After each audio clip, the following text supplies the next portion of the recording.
정부가 다음 주 민간 택지 분양가 상한제를 시행할 것으로 보입니다. 아직 대상 지역이나 규제 범위 등 구체적인 틀이 공개된 건 아닙니다만 지금 이어지고 있는 이 부동산 시장의 불안정한 흐름 또 집값 흐름의 원인이 분양가에 있다는 진단과 함께 이를 억누르는 정부의 의도는 확실히 분명할 것 같습니다. 하지만 논란도 많습니다. 민간 택지 분양가 상한제가 이 집값 문제를 해결할 근본적인 대책인지 혹은 시장에 약이 될지 독이 될지 하는 부분부터 시행 시점을 두고도 엇갈린 해석이 나오고 있습니다. 오늘 오후 토론에선 민간 택지 분양가 상한제를 둘러싼 논란들 짚어볼 텐데요. 관련해서 두성규 한국건설산업연구원 연구위원, 한문도 연세대 정경대학원 금융부동산학과 교수 모셨습니다. 두 분 어서 오십시오. 안녕하세요. 네, 안녕하세요. 네. 먼저 두 분과 토론 들어가기 전에 최근 집값 흐름부터 좀 짚어보겠습니다. 이 부분은 윤지혜 부동산 114 수석 연구원 연결해 알아보겠습니다. 연구원님 안녕하십니까? 예, 안녕하세요. 네, 반갑습니다. 최근 강남 재건축 시장 분위기 어떤지 좀 짚어주시죠. 예, 지난해 9.13 대책 이후에 하락세를 나타냈던 강남권 재건축 단지들이 올해 4월부터 17주 연속으로 상승했습니다. 다만 이번 주부터 강남권 재건축 단지를 중심으로 상승폭이 크게 축소되는 움직임도 나타나고 있는데요. 지난주 서울 재건축이 0.14% 상승했지만 이번 주에는 0.09% 상승에 그쳤습니다. 아무래도 민간 택지에 대한 분양가 상한제 시행을 앞두고 서울 강남권 재건축 단지들을 중심으로 투자 수요가 일시적으로 위축된 분위기라고 할 수 있습니다. 네, 이런 분위기와는 달리 서울 아파트값은 한 달 넘게 오름세를 이어가고 있는데 어떻게 좀 분석이 되고 있습니까? 네, 서울 아파트값이 상승하는 이유는 여러 가지 요인이 있습니다만 그중에서도 주택 공급과 관련된 이슈들이 지속적으로 매매 가격을 끌어올리는 요인으로 작용하고 있습니다. 예를 들어서 정부의 분양가 상한제 시행 이후에는 서울 도심에서의 양질의 신축 주택 공급이 어렵지 않겠냐 하는 분석들이 나오고 있고요. 이 영향으로 서울 재건축은 물론 일반 아파트까지 상승폭을 확대했었고요. 또한 정부가 발표했던 3기 신도시의 경우에도 기존 신도시보다 서울 접근성을 크게 높인 것이 특징이긴 하지만 서울 주택 수요가 분산되기에는 한계가 있다는 분석과 함께 오히려 서울로 수요가 집중되는 분위기도 감지가 됩니다. 게다가 서울을 중심으로 여전히 다양한 교통 호재와 개발 이슈들이 이어지고 있기 때문에 서울 집값이 약세로 전환되기는 어려운 요인들로 작용하고 있습니다. 네, 서울 전월세 시장도 상승세를 보이는 것 같던데 어떻습니까? 예, 지난해 송파구에서의 대규모 아파트 단지 입주 영향으로 전세 가격이 큰 폭의 약세를 기록했었는데요. 이게 최근 들어서는 반등 흐름이 나타나고 있습니다. 이번 주까지 6주 연속으로 상승세를 나타냈는데요. 다만 반등폭은 미미한 수준을 보이고 있고 올해 하반기, 상반기 내내 하락세를 나타냈던 점에 비춰보면 일시적인 반등 수준으로 해석될 여지도 있습니다. 특히 현재 전세 가격의 안정세가 있는 상황에서 서울에서 8월 이후 입주 물량이 2만 2천여 가구 대기하고 있는 상황이다 보니까 안정된 흐름이 지속될 것으로 판단이 됩니다.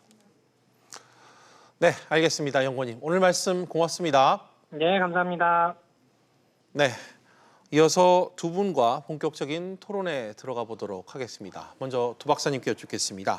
이 민간 택지 분양가 상한제 도입이 왜 시장에서 이슈화되고 있는지부터 좀 짚어주시죠. 네, 시장에서 사실은 여러 가지 다른 사업들도 많이 공급하는 방법들도 있지만 이번에 분양가 상한제가 이제 민간 택지에 그러니까 공공 택지에는 이미 적용이 되어 왔던 상황이고요. 공공 택지에 확대 적용하는 문제 자체가 서울 시내와 같이 신규 택지가 없는 곳에 있어서는 민간 택지는 대부분 재건축이나 재개발 같은 단지들이라고 볼 수 있습니다. 그래서 특히 강남 지역의 재건축 단지가 이번에 분양가 상한제의 적용 대상으로 부각되는 상황이기 때문에 이런 부분들에 있어서 가격 문제라든지 또 사업성 문제라든지 또 실제로 이런 부분에서 공급이 또 위축될 수 있다는 그런 부분들은 전반적으로 시장에 미치는 영향이 대단히 큰 요소들로 지금 형성이 되기 때문에 이번에 이런 분양가 상한제의 민간 택지 확대 적용 문제가 상당히 핫 이슈로 떠오르고 있는 것 같습니다. 알겠습니다. 최근에 한일 경제전쟁, 이 미중 무역 갈등 등 대외 환경 영향으로 국내 금융시장이 지금 혼란에 빠진 상황입니다. 때문에 여당에서도 도입을 좀 연기하자는 주장이 제기된 걸로 알고 있습니다. 그런데 한 교수님, 왜 국토부에서 제도 도입을 강행하려고 하는 걸까요? 원래 조금 시차가 있는데요. 7월 초에 이제 약간 김현미 장관이 강남 주택 가격이 약간 들썩이니까 좀 언급을 했었죠. 바로 할 수도 있다 이렇게 하고서 이제 좀 약간의 여운을 뒀었는데 이 복병인 일본 수출 규제 화이트리스트 건이 터지면서 예. 이제 좀 혼란스러우니까 8월 5일 날쯤에 원래 발표했으려고 그랬나 봐요. 했다가 이 일이 먼저 8월 2일 날 발표한 게 더 크니까 아마 이제 정부 여당 내에서 뭐 당정청 간에 조금 이따 하자 이렇게 좀 얘기가 돼서 잠시 이제 5일 날뭐 유보할 수도 있다, 조정할 수도 있다라는 예. 걸 띄웠다가 그럼에도 불구하고 이제 분위기가 그럼에도 불구하고 선제적 대응을 하지 않으면 이것들과 겹쳐가지고 좀 왜곡된 시장이라든지 잘못된 시장 흐름으로 갈 거라고 좀 판단하신 것 같아요. 그래서 미중 경제가 문제가 있고 이것도 문제가 있는데다 부동산 가격이 홀로 상승을 한다? 그것이 앞으로 좋을까라는 것에 대해서 이제 김현미 장관이 강력하게 아마 주장하지 않았나 싶습니다. 그래서 예. 선제적으로 대응하겠다는 그 원래 방침을 그대로 실현하겠다고 아마 제가 생각하기엔 여당 쪽의 어떤 그 당 정청에서 예. 설득을 해가지고 결국은 뭐 급하게 또 엊그제 어떤 언지를 주고 아마 내일 발표한다고 지금 나왔는데 그래서 이제 시행되는 것 같습니다. 예. 알겠습니다. 그럼 이 민간 택지 분양가 상한제 도입에 대한 두 분의 그 기본적인 입장이 어떤지 좀 궁금합니다. 먼저 두 박사님께서 한 말씀해 주시죠. 네, 민간 택지에 사실은 분양가 상한제를 확대 적용하는 게 현재도 불가능한 것은 아닙니다. 그러니까 현재 이제 주택법과 주택법 시행령에 따르면 일정한 요건들이 있는 거죠. 그 요건들을 이번에 굉장히 완화함으로써 쉽게 사실은 민간 택지의 분양가 상한제를 직접 적용할 수 있는 그 통로를 더 이제 넓혀 보겠다는 것이 정부의 이제 생각입니다. 그런데 이런 부분들이 지금 여러 가지 이야기들이 있지만 아마 여당 내에서도 그것으로 인한 부작용이나 문제점들이 많이 언급이 되고 있고요. 무엇보다도 실질적인 어떤 그 분양가 상한제 민간 택지 확대 적용으로 시장의 가격 안정이라는 목적은 달성하기가 쉽지 않은 가운데 오히려 공급을 위축시켜서 전반적으로 중장기적인 측면에서 본다면 오히려 시장을 더욱더 불안하게 만들고 가격을 급등시키는 요인으로 작용했던 과거의 사례들이 있기 때문에 예. 아마 이 부분에서 저는 부작용이 더 크다는 점에서 그러한 것들을 감수한다는 것은 대단히 위험하다. 그래서 저는 이 확대 적용 자체에 대한 그 기준을 완화시키는 것에 대해서 저는 부정적인 생각을 가지고 있습니다. 알겠습니다. 같은 질문을 한 교수님께도 여쭙겠습니다. 저는 장기적인 관점에서는 이제 긍정적으로 보고요. 다만 이제 시기가 조금 빠르다라는 생각을 좀 가지고 있습니다. 그러나 이제 강남 부동산의 좀 상승세가 조금 더 연장됐을 때는 조만간에 나올 거라고 예측을 하고 있었고요. 장기적으로 볼 때 그동안의 사례를 보면은 전체적인 주택가격과 부동산 안정에는 분명히 도움이 된다라고 판단하고 있습니다. 알겠습니다. 사실 민간 택지 분양가 상한제 도입을 앞두고 이 주택 시장 전망이 크게 엇갈리고 있는 모습입니다. 앞서 들으신 것처럼 이런 전망을 반영하듯이 집값도 지금 혼조세를 보이고 있는 상황입니다. 지금부터는 전망이 엇갈리는 이유, 이 몇 가지 포인트를 좀 짚어서 각각 두 분께 좀 여쭙도록 하겠습니다. 먼저 두 박사님, 가장 충돌하는 부분은 역시 집값 전망에 대한 부분일 것 같습니다. 그렇죠. 이 부분과 관련해서 과연 집값을 잡을 수 있을 것이냐 혹은 못 잡을 것이냐.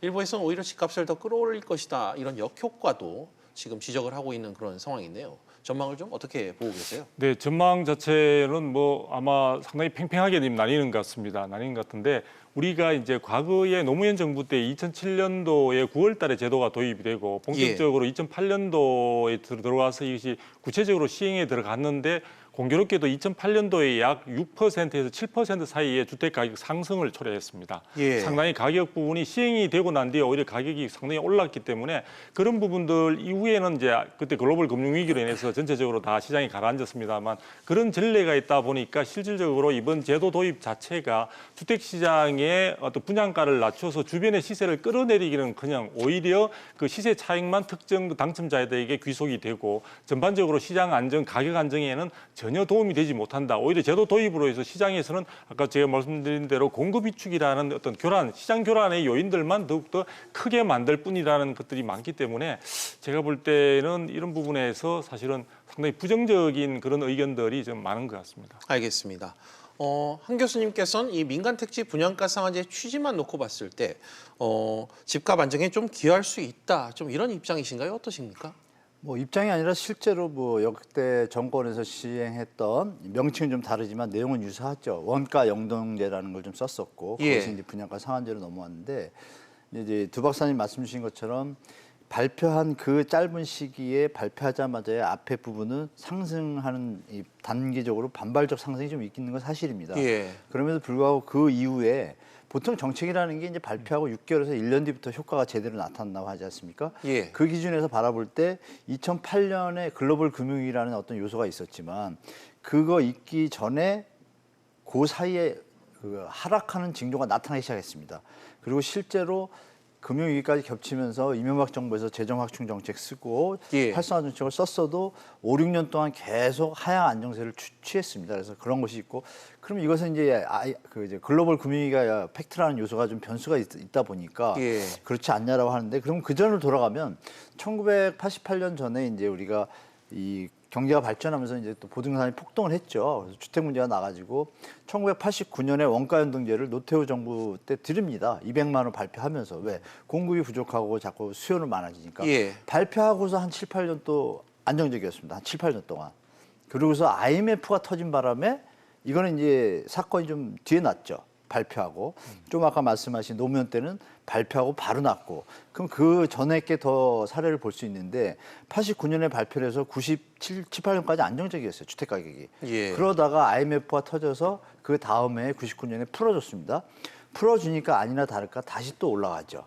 제가 볼 때는, 저는 이제 이 사례를 볼 때는 분명하게 이번에도 외부 환경도 지금 예전보다 녹록지 않기 때문에 저는 분명히 효과가 나타날 것이고, 정부에서 움친 며칠 전에 보류를 한 이유가 혹시 이게 거래 절벽까지 가거나 이럴 우려 때문에 잠시 멈추셨던 것 같아요. 그럼에도 불구하고 여러 가지 테스트 해보니까 해도 괜찮겠다라고 판단했는지 던지는 것 같습니다. 그래서 저는 이게 분명히 효과가 있을 것 같은데, 로또라는 부분에 대한 뭐 보완책 그런 것이 이제 같이 이제 가미가 되면 더 잘 되겠죠. 알겠습니다. 또 하나 좀 덧붙여서 여쭤보고 싶은 게, 집값을 눌렀을 때 다시 튀어오르는 소위 용수철 효과라는 게 좀 있잖아요. 예. 분양가가 내린 만큼 아니 그보다 좀 더 튀어오를 수 있다. 이 불안한 시선과 관련해서는 좀 어떻게 보십니까? 근데 제가 지금 좀 아까도 말씀드렸지만 예. 사례를 보면 두 경우 똑같습니다. 우리 주택 가격이 오른 것에 공통점이 있습니다. 주택 규제, 대출 규제 완화하고, 그 다음에 이제 양도세 중과 면제하거나 감면 주고, 예. 임대주택자 세제 혜택 주고, 종부세 완화하고, 이런 것이 곁들여진 상태에서 저금리라는 것까지 곁들여졌기 때문에 다 올라갔거든요. 예. 근데 지금은 상황이 조금 그런 팩트들이 100개였다 그러면은 지금 시장에서 만약 분양가 상한제가 던졌을 때 그전에 했던 것을 활성화 정책이라는 게 따라올 수 있는 부분들이 한 20%밖에 안 돼요. 그래서 제가 볼 때는 용수철 효과가 일어나는 현상과 비교할 때는 경제 성장에 받쳐줘야 되고 인구가 계속 증가해야 되는데 지금 저희가 그렇지 않잖아요. 요건이 따라주지 않는다. 네, 예전과 틀리다 이거죠. 지금 이제 다른 전문가분들이 말씀 주시는 게 예전에 계속 그런 현상이 있어 왔는데, 그 현상 중에서 대출 규제나 이런 것도 지금 국제 회계 기준이 바뀌었기 때문에 예. 정권이 바뀐다 해도 그걸 쉽게 예전처럼 뭐 90% 대출까지 할 수 있는 상황이 아니거든요. 그래서 이런 부분들을 통합적으로 보면 다시 오른다 하더라도 예전 같은 폭등, 늘렸다 폭등하는, 뭐 우리 두 박사님이 자주 하시는 압력밥솥 효과가 예전보다 뻥 소리가 덜 날 정도 약간 예. 좀 임계점이 있지 않나, 한계가. 그래서 용수철의 효과까지는 아니지만 용수철의 어떤 느낌은 있을 거다. 그러나 예전 같지는 않겠다라고 저는 보고 있습니다. 이 부분과 관련해서 박사님 얘기가 좀 제가 있을 것 볼 같습니다. 때는 정말 지나친 낙관인 것 같고요. 예. 전반적으로 이 제도가 도입이 될 때 이제 일시적으로는 사실 가격을 이제 해당되는 단지에 가격 분양가를 누르게 되면 주변적인 심리적인 영향은 네. 미칠 거라고 봅니다. 그러나 그런 부분들이 실질적으로 뭐 얼마 가지 않아서 전반적인 전체적으로 일정한 지역 외에는 많은 부분들에 있어서 가격을 오히려 공급 위축에 따른 이제 상승 효과가 있을 것으로 보고요. 예. 용수철 효과처럼 눌려 있다가 한꺼번에 폭발하는 그런 상황들은 우리 과거에도 규제 중심의 어떤 부동산 정책이 시행되는 과정에서 얼마든지 많이 경험했던 적들이 있습니다. 그런 예. 적들이 있기 때문에 이번에 이런 부분들이 저는 오히려 그런 측면도 있겠지만, 왜 이 분양가 상한제를 민간택지까지 굳이 적용 확대를 해야 되느냐, 이 부분은 결과적으로 본다면 정부가 내세우는 것은 시장 안정을 통해서 서민들의 주거 안정을 갖다 도모한다는 점에 궁극적인 목표가 있다고 볼 수 있거든요. 예. 그 부분의 목표와 전혀 맞지 않고 오히려 용수철 효과 등으로 인해서 가격이 오르게 된다면은 2, 3년 뒤에 실질적으로 서민들은 더 많은 비용과 부담을 안고서 주택을 마련해야 된다는 그런 딜레마에 빠질 가능성이 많다. 그래서 제가 볼 때는 이 용수철 효과 부분에 대해서도 우리가 최근에 2, 3년 사이에도 충분히 경험했기 때문에 이걸 예. 정부가 간과해서는 안 된다고 봅니다. 알겠습니다. 정부의 그 서민주거 안정 정책을 달성하기 위한 수단으로서 민간주택 분양가 상한제가 맞지 않는 수단이라는 그렇죠. 지적을 지금 해주신 것 같습니다. 하나 더 여쭐게요. 사실 지금의 집값을 이끌고 있는 요인 중 하나가 바로 서울의 재건축 시장이지 않습니까? 서울 같은 경우는 땅이 없다 보니까 새로 먼저 이거 부순 다음에 지어야 되는 네네. 그런 상황이기 때문에 이렇게 재건축 시장이 좀 잡히기 시작한다면 서울과 수도권까지 집값이 다소 안정될 것이다. 이런 분석도 많은데 이 부분과 관련해서는 좀 어떤 네, 입장이십니까? 일반 분양분을 사실은 일정한 분양가 아래로 누르면서 그 부분들에 있어서 아마 전체적인 어떤 그 분양 가격 수준을 낮춘다고 하는데 그 자체가 실질적으로 분양가 상한제가 민간택지 즉 재건축이나 재개발 단지에 적용이 되게 되면 사업성이 급도로 떨어지게 되는 거죠. 예. 그렇게 된다면은 현재 서울 도심 같은 경우에는 이러한 정비 사업, 재건축이나 재개발 외에는 공급 수단이 없는데 그런 부분들에 대해서 사업성이 떨어지면서 사업 현장마다 중단 혹은 사실은 상당히 기간을 기다리는 쪽으로 선택을 할 가능성이 많고요. 또 궁극적으로는 오히려 일반 분양분을 최소화시키는 전략이 구사될 수도 있습니다. 뭐 심각한 경우에 단지마다 선택의 여지가 있겠지만 안 된다면은 일반 분양분을 오히려 임대 후 분양으로 전환한다든지 그런 여러 가지 다양한 회피 수단들이 선택될 수 있는데요. 그렇게 가능성들을 놓고 본다면은 실제 지금 이 재건축 시장이나 재개발 시장을 이렇게 누를 경우에 실제로 공급 부분에 대한 위축으로 해서 사업성 전체가 중단되는 것들은 계속해서 악순환으로 시장의 불안 요인으로 굉장히 강한 영향을 미칠 수도 있다. 그래서 정부가 예. 이런 부분들을 공공택지에 적용하면서 충분히 지금 많은 선례들을 쌓고 있으니까 이 민간택지까지 확대 적용하는 것은 굉장히 위험한 어떤 실험을 선택하고자 하는 것이기 때문에 저는 어쨌든 다시 한번 강조하지만 저기 국가의 혹은 정부의 선택 자체에 대해서 보다 다시 한번 재고를 요청드리는 그런 마음을 갖고 있습니다. 알겠습니다. 재건축을 잡아야 집값이 잡힌다는 논리. 한 교수님, 제가 방금 말씀드렸던 이 부분과 관련해서 한 말씀 좀 해주시죠. 사실 지금 원칙적으로는 사실 두 박사님 말씀이 맞습니다. 정상적인 주택 공급과 민간 시장 좀 놔두고 예. 정부에서 공공임대주택이라든지 이런 공급을 늘려서 하는 것이 정상적인 정책임에도 불구하고 예. 정부가 이렇게 갈 수밖에 없는 이유는 우리 뭐 헌법에 나와 있지만 주거복지 안정과 또 토지는 공공재라는 네. 공공 개념이 있지 않습니까?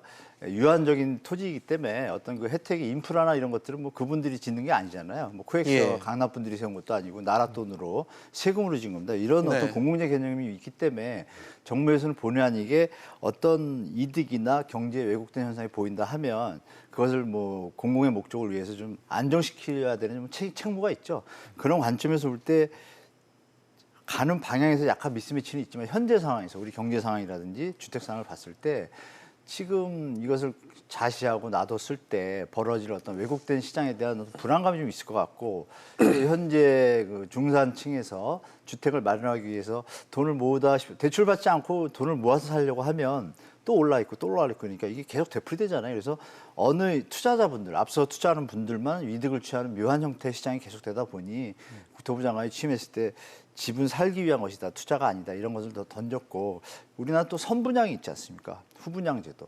선분양으로 인해서 건설사들이 그동안 티켓을 많이 봤어요. 큰 돈 안 들이고 땅을 사서 지어야 되는데 자기 돈 안 들이고 그냥 시공만 하면 됐지 않습니까?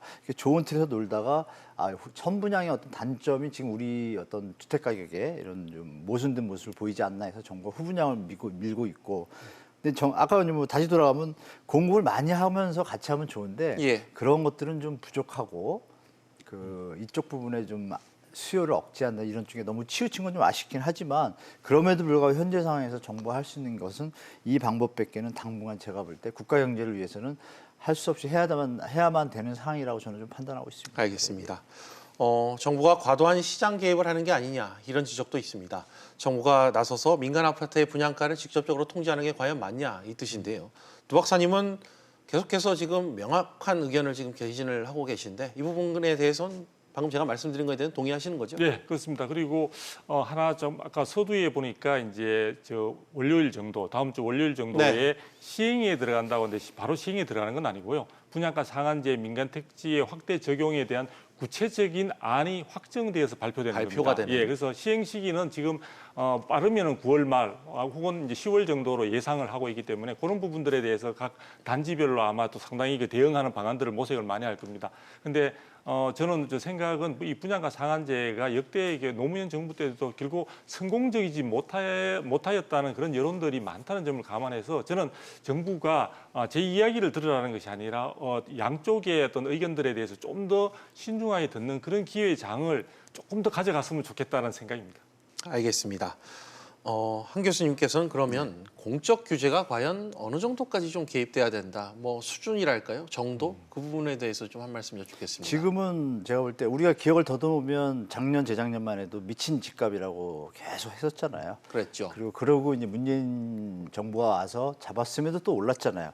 그럼 사실 더 미쳤는데 그 단어가 사라졌습니다. 그죠? 더 미친 집값이 지금 수준이야. 그 표현을 들자라면 그런 걸 봤을 때 조금 정도 조정이 필요한 시기인 건 누구나 인지하고 있습니다. 경제 상황을 봤을 때. 그래서 제가 볼 때는 공적 규제가 하고 싶어서 하는 건 아닌 것 같아요. 예. 그러니까 시장이 알아서 잘 이쁘게 좀 조정이 되고 우리 박사님 말씀하신 자유시장 경제에 맞춰서 하면 좋은데 우리가 이제 언론에서 많이 봤던 뭐 작전 세력이라든지 뭐 자전거래를 활용한 일부 세력 이런 부분들이 자꾸 등장을 하고 수법이 자꾸 첨예화되다 보니까 예. 오죽하면 뭐 사법경찰관을 제도를 뒀겠어요. 부동산에다 아마 전 세계 우리나라밖에 없을 거예요. 그러니까 우리나라 국민들이 좀 똑똑하잖아요. 그러니까 뭐 암만 만들어도 또 빠질 구멍을 만드니까 그것을 이제 하다 보니 본의 아니게 공적 규제가 요만큼만 하고 싶었는데 예. 그 계속 주머니 얘기 나왔었잖아요. 주머니에 많다 뭐 이런 게 이게 이제 시장에서도 제가 볼 때는 투자자분들이 어느 정도 좀 시장의 순리에 맞춰서 이제 일부 막 강사 뭐 이런 뭐 PD 수첩에도 나오고 그랬잖아요. 이제 그런 세력들이 조금 빠져준다라면 시장이 정상적으로 돌아간다라면 정부도 일부러 이렇게 하지는 않을 겁니다. 그래서 현재로서는 어쩔 수 없는 정부의 책무를 할 뿐이다라고 저는 좀 판단하고 있습니다. 알겠습니다. 도 박사님께는 이 부분을 좀 여쭐게요. 네. 민간 택지 분양가 상한제, 소위 말해서 집값을 인위적으로 눌렀을 때 그 갭에서 오는 그 시가의 그 가격차, 예. 이로 인한 그 로또 분양 예. 우려가 좀 생기고 있잖아요. 예. 이 부분과 관련해 좀 어떻게 좀 보십니까? 그렇죠. 그 가능성이 많기 때문에 왜 재건축을 예를 든다면 그쪽 조합원이 가져가야 될 이익 자체를 특정 당첨자가 또 가져가게 되고 그 가져가는 것에 대해서 사회적으로 그 이익을 나누는 그러한 어떤 방법론이 충분히 마련되지 못하는가. 물론 이 부분과 관련해서 전매 제한이라든지 예. 또 뭐 채권 입찰제까지 언급이 되고 있습니다만 그 부분들은 그 부분대로 또 어떤 한계점들을 가지고 있습니다. 단순히 전매 제한 기간을 길게 한다고 해서 그 부분들의 어떤 특정 세력들이 로또 청약으로 인해서 어떤 이익을 갖다가 전속적으로 가져가는 부분을 갖다 문제를 해결하지는 못합니다. 또 채권 입찰제 같은 경우는 국가나 지자체가 그 이익을 중간에서 가로챈다는 또 그런 한계도 있고요. 예. 그래서 제가 볼 때에는 이런저런 것들을 감안할 때 이 부분이 성공적으로 제도가 정착될 가능성은 크지 않다. 그리고 현재의 민간택지의 확대 적용 수준을 그대로 유지하더라도 시장 안정에서 2018년도에 9.13 대책에 대한 정부의 그 자신 있고 당당해 하던 그 모습들을 좀 보완을 하면서 유지하는 것이 바람직하지 않는가. 그리고 시장이 안정될 때까지 저는 제가 볼 때 정부가 조금 더 인내심을 발휘하면 좋겠다. 너무나 단기적인 어떤 성과에 급급하다 보니까 자꾸 조변석계처럼 이런 대책들을 갖다 추가적으로 내거나 바꾸거나 이렇게 하고 있는데요. 일단 우리가 주택법 시행령에 충분한 내용을 담고 있는 이 상황에서 그리고 지금 시장이 갑자기 지금 급등됐다든지 과열된 건 아닙니다. 아까 뭐 선제적 대응이라고 했는데 네. 선제적 대응을 너무 일찍 그리고 너무 심각하게 강한 태도로 내용으로 하려고 하다 보니까 지금 제가 문제점으로 지적하는 것이기 때문에 이런 부분들에 대한 많은 사람들의 비판에 대해서도 정부가 귀를 좀 기울여줬으면 좋겠습니다. 알겠습니다. 끝으로 한 가지 질문, 실수요자와 관련된 질문 네. 하나씩 좀 드리도록 하겠습니다. 지금까지 그 전망과 분석을 좀 각각 들었는데 지금 이 시점에서 내 집 마련에서 실수요자들 상당히 좀 고민이 많은 시점인데 어떤 조언을 좀 부탁을 하고 싶으신지 한 교수님부터 한 말씀 해주십시오. 실수요자랑은 이제 주택에 오는 무주택자분들이 계시고 또 주택이 있지만 작아서 새로운 주택으로 넘어가시는 이제 네. 그 갈아타기 하실 분들이 계신데 제가 지금 볼 때는 실수요자분들 먼저 말씀드리면 이 본인 자산이 좀 여유가 있거나 충분히 요새 뭐 총부채 상한제에 문제가 없다라면 그냥 사십시오. 특히 자녀가 어리다고 판단하면, 그러니까 자녀가 어리신 30대, 40대 분이라면 제가 볼 땐 그냥 매입하셔도 전혀 문제 없을 것 같습니다. 예. 굳이 저걸 기다리느라고 3, 4년 또 기다리고 또 머리 아프고 이런 것보다는 그 시간에 애기들하고 행복하는 게 더 아마 자산 포트폴리오상 보이지 않는 기회비용이 더 많을 것이고 사라고 말씀드리고 싶고, 다만 이제 대출을 좀 많이 받아야 되거나 이런 분들은 조금 돈을 좀 모으셔서 나중에 하는 것도 한 방법이다 이렇게 말씀드리고, 갈아타기 하시는 분들은 지금 실수요자하고 똑같이 그 상황을 좀 체크하셔가지고 하시면 큰 문제 없이 뭐 집을 사고 싶으면 사시고, 조금 자기가 여유가 있거나 자산 관리를 해야 되면 좀 나중에 사시면 될 것 같습니다. 네, 매우 실질적인 얘기 해주셨습니다. 끝으로 두 박사님도 한 말씀 해주시죠. 근데 어쨌든 지금 실수요자들 같은 경우에는 공공택지는 이미 분양가 상한제가 확실하게 적용이 돼서 주변 시세 대비 굉장히 저렴한 주택으로 공급이 되고 있습니다. 자, 민간택지 같은 경우에 이번에 이 제도가 도입이 된다면 아무래도 주변에 있어서 저렴한 주택들이 많이 공급이 될 것으로 보여지는데, 공급 물량 자체가 당초 예정보다 혹은 당초 계획보다 상당히 줄어들 가능성도 많다는 점에서 그쪽만 너무 생각하고 계실 게 아니라 다양한 여러 기회의 장들을 갖다 선택을 해서, 그리고 가능한 한 빠른 시간 내에 어느 정도 주택 마련을 서두르는 것이 실수요자들 같은 경우에는 상당히 바람직하지 않을까 생각합니다. 네, 실수요자분들은 가급적 이른 시일 내에 여건이 되는 한도 내에서 집을 마련하시라는 두 분의 조언이 있었습니다. 오늘 말씀 두 분 여기까지 듣겠습니다. 감사합니다. 감사합니다. 감사합니다.